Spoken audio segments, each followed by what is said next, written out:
You mentioned a couple of minutes back about female sadhus. Have you seen many? Are there many? Not that many, actually. I mean, the fact is that female asceticism is it's a very complicated topic because not all the groups accept female ascetics. Okay. Those that do it keep them in a very low status.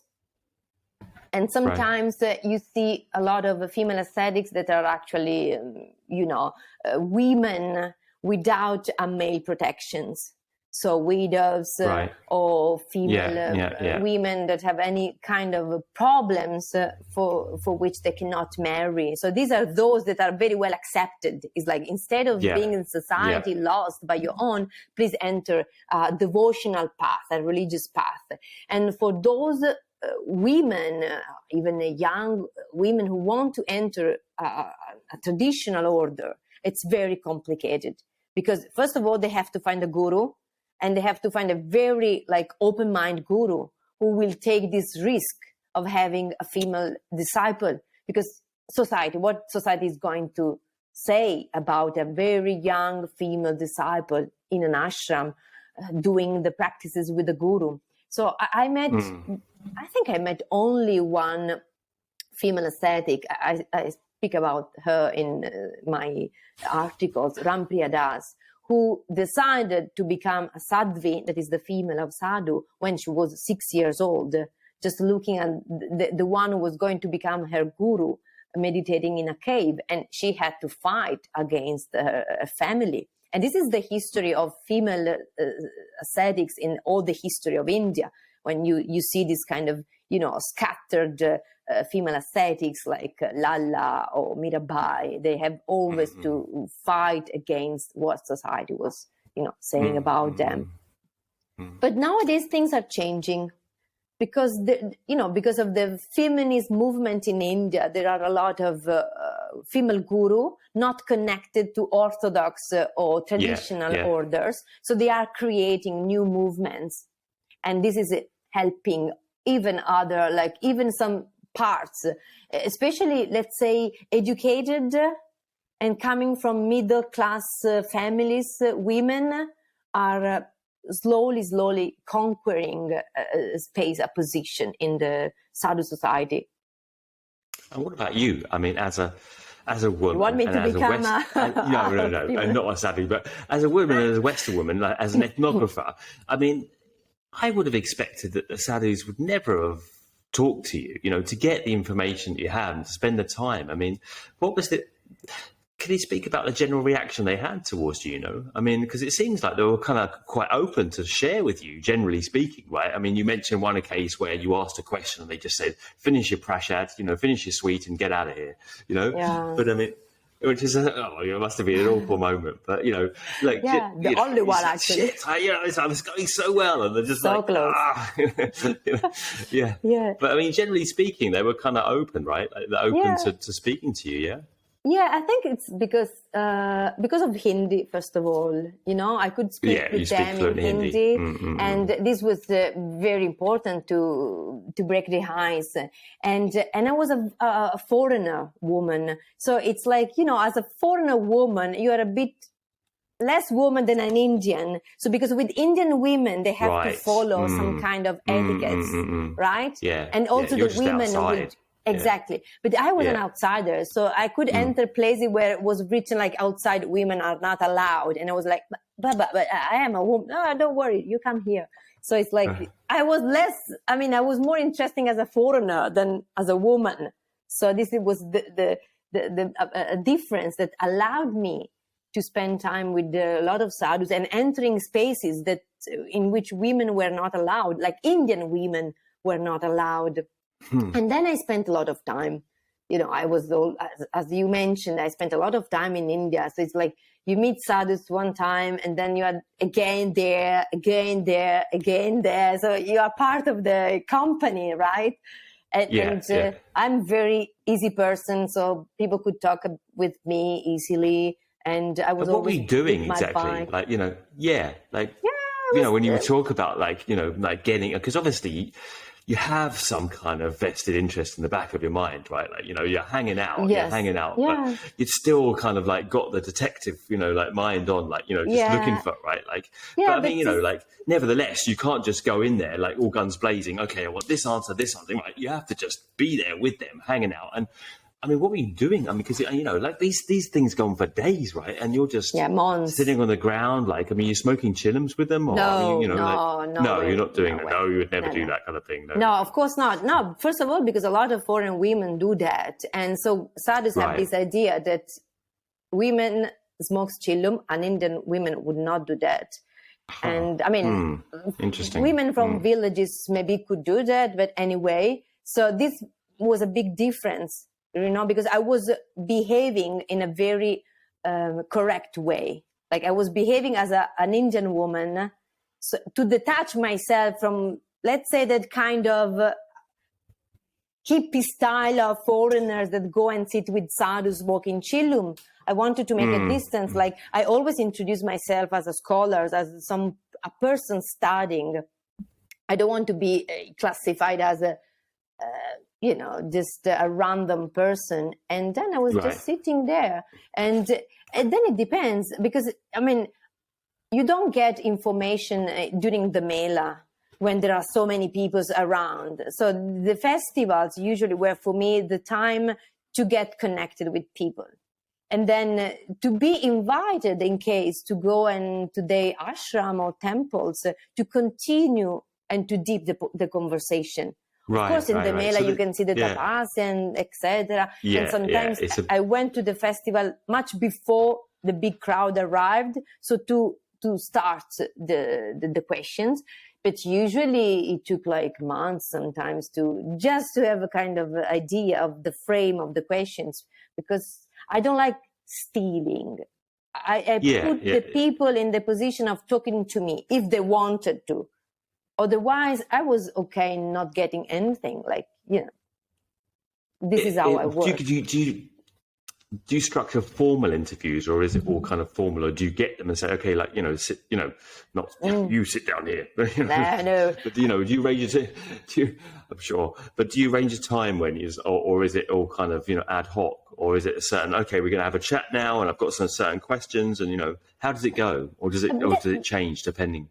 I mean, that depends on the situations. Like in the Kumbh Mela, like in the festival, is more like you are open to what people are also talking about. Because during the festival, during the fire, there are also devotees coming, other sadhus coming. And the purpose of this festival is to talk about religious stuff and practices. So you have to have like your senses all ready to listen at what is going on and taking notes sometimes.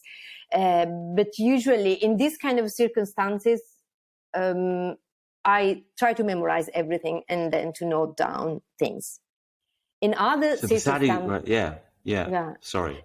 I was going to say the sadhus are talking to each other and you're listening because you can speak Hindi and you're listening to what they're saying. And so that must be amazing. Yeah. I don't know. I think it's best natural if you know Hindi. It's not amazing. It's just normal. And so, but of course, they are also saying a lot of gossiping. But it's interesting to know the Sadhu society, actually. Because then you realize the connection between the different sampradayas. That's interesting.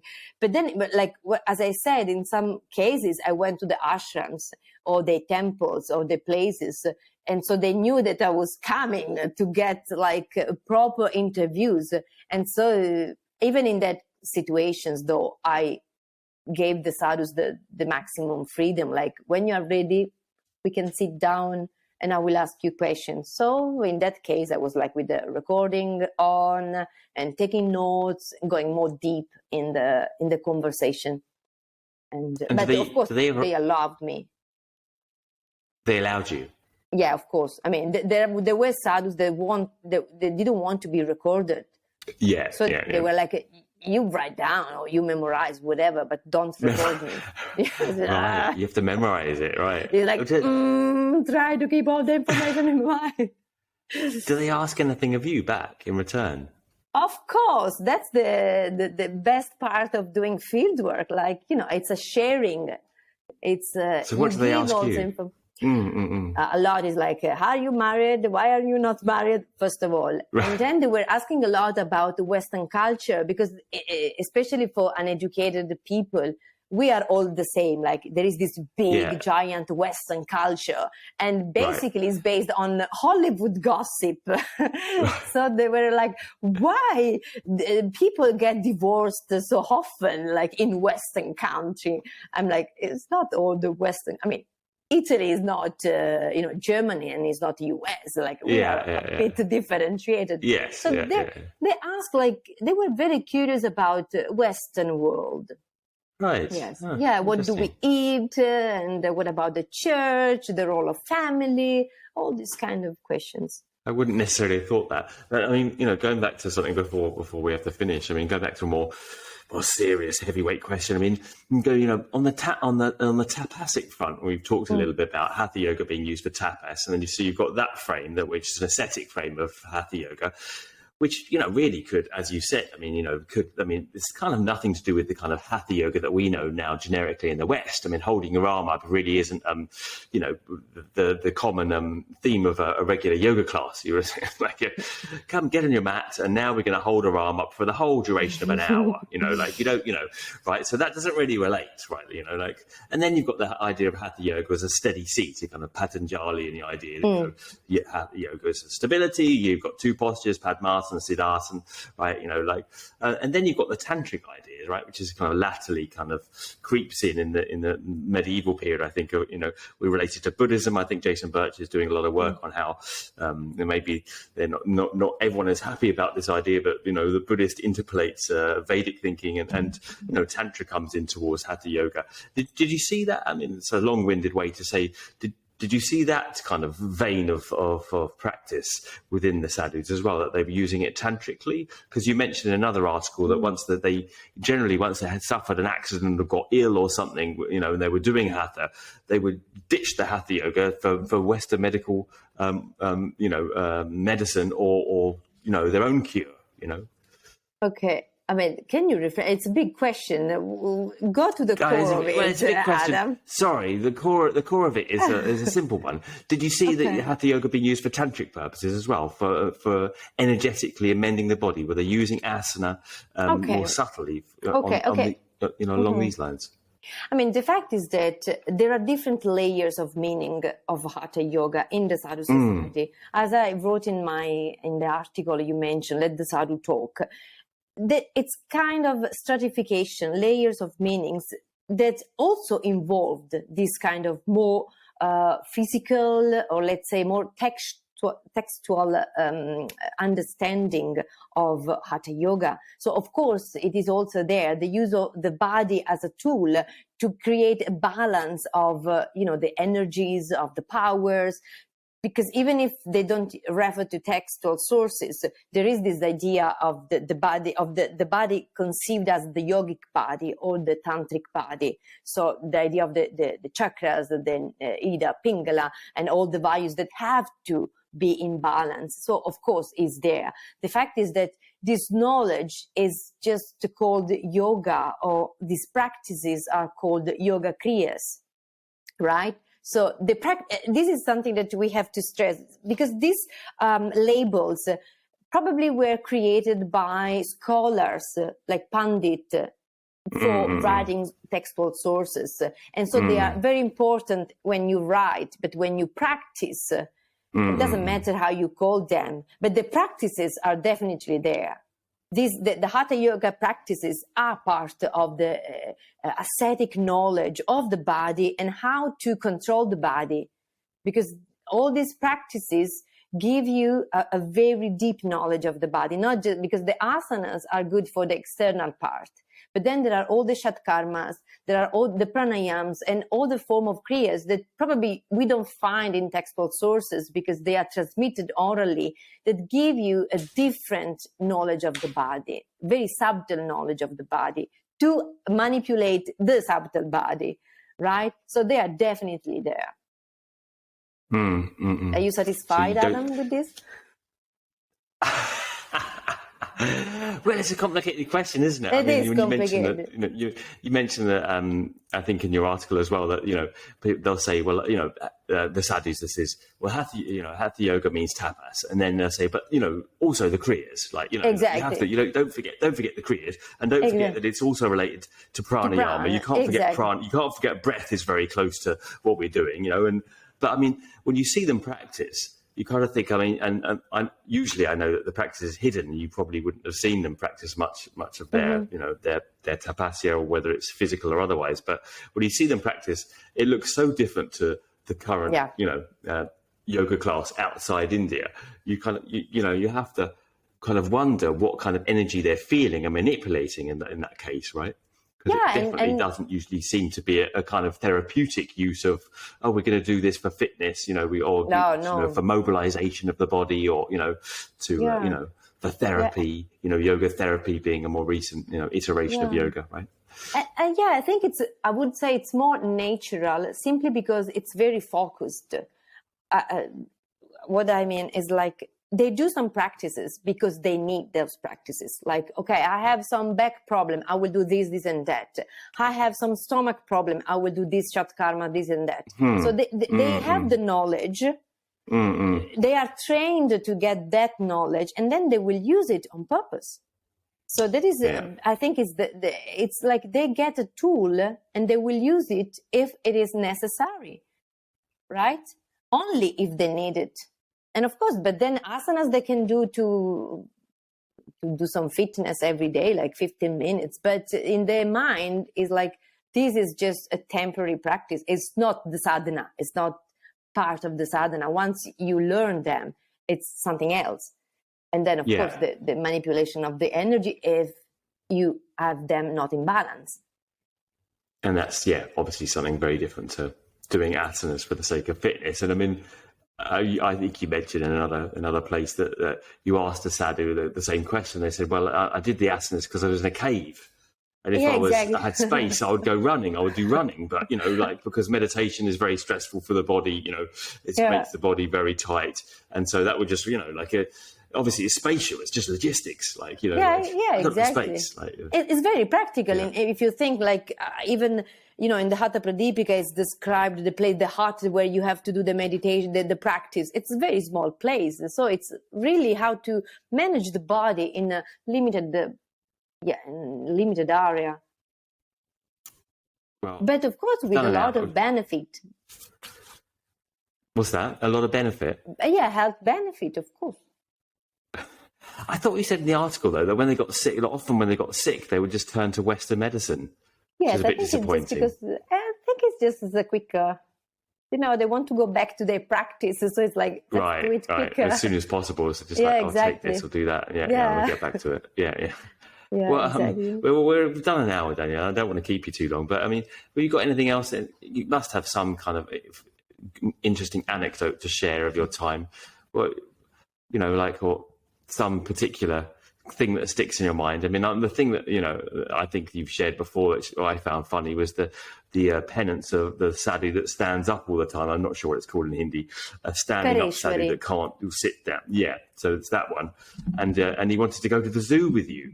So he said, well, I want to go to the zoo, and but we have to take a rickshaw, and so he has to stand up. So he's on the back of this rickshaw that you end up somehow driving to help out. Because and you're driving with this sadhu. And there's a picture of Daniela you can find online. It's very funny, actually. That was the idea of the driver. He's got his trident. Was it with the driver? And the sadhu seems to be in some kind of leopard skin kind of attire as well. And he's standing on the back.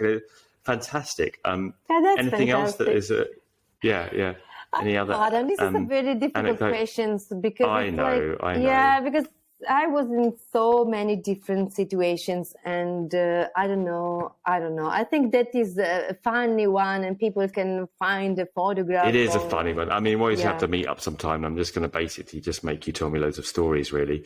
I mean, you have so many good stories, but probably, but what some about, would be weird. I was going to say, but that's fine. I'm well into weird.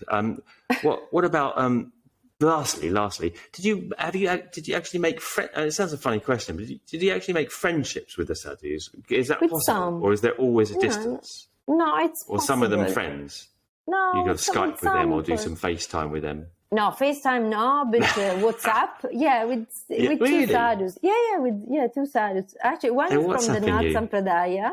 It's very kind sadhu. I think this one can read the mind, and the other one instead is a Vaishnava sadhu who has he has some problem, like heart problem, because he's in love with a lady, and of course he's a sadhu. So he's asking me for advice about what to do. I'm like, go to your guru. I cannot tell you what to do. But because, this is something interesting. The smartphone really changed the life of sadhus. And they can get in touch with women, especially foreign ladies, and then they are distracted. And they distract themselves with all this social media, and they are troubled. So this person, this sadhu... They've all got the smartphones. How do they afford them? Sometimes they have just, devotees that donate sadhus this kind of high-tech stuff, because they think that sadhus need a mobile phone. So it's like they give to them like an iPad, laptop, or whatever, because they think they need that. But then they are trapped in this kind of modernity and social media. Social medias are very, especially young sadhus are very much addicted to social media. Oh, gosh, what a shame! I never would have thought that. Right? So, so they've all got. Have they all got the iPhones, or how prevalent is that? It's whatever that can be a smartphone. So. Yes, I'm not talking. They don't necessarily have the Apple brand, but they've also got. They've generally got. They're just generally the sadhus now are kind of online with access and using connected with social media with the world, and they are connected with the world, because nowadays they can go on YouTube and get influenced also by us. Let's say by New Age theories or modern yoga stuff. They are getting that. That is also why the Hatha Yoga project was very much on time, because I've seen in the last years huge changes in the way sadhus relate to modern yoga. Right. To what end? It's like, getting and more interested in asanas, in showing asanas, in teaching asanas. So really the focus, even in the sadhu society, from a superficial, let's say, external point of view, has moved towards asana instead and meditation. Okay. So this is, I think it's a big change.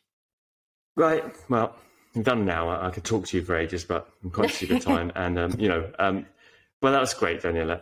Thanks so much for coming Adam. on. And I don't know how to end it, but please, if anyone's watching, if anyone bothers to watch this stuff, please like it, subscribe it, and do whatever you have in the chat box in terms of comments. And I'm sure either I or hopefully I'll ask Daniela if you've got any questions about this, because it's a super interesting topic. And and we thank Daniela so much for the time and coming on and expanding what is a unique position in her work, and that she's had this opportunity. So thanks. That's all I can say. Thank you. Thank you, Adam, because you created a very friendly and lovely environment, even if at distance. Oh, that's very kind of you. Very kind of you. Oh, all right. Well, we all enjoyed ourselves. Right. Great. Okay. That's what we want. Thank you. Thank you. Ciao, ciao then.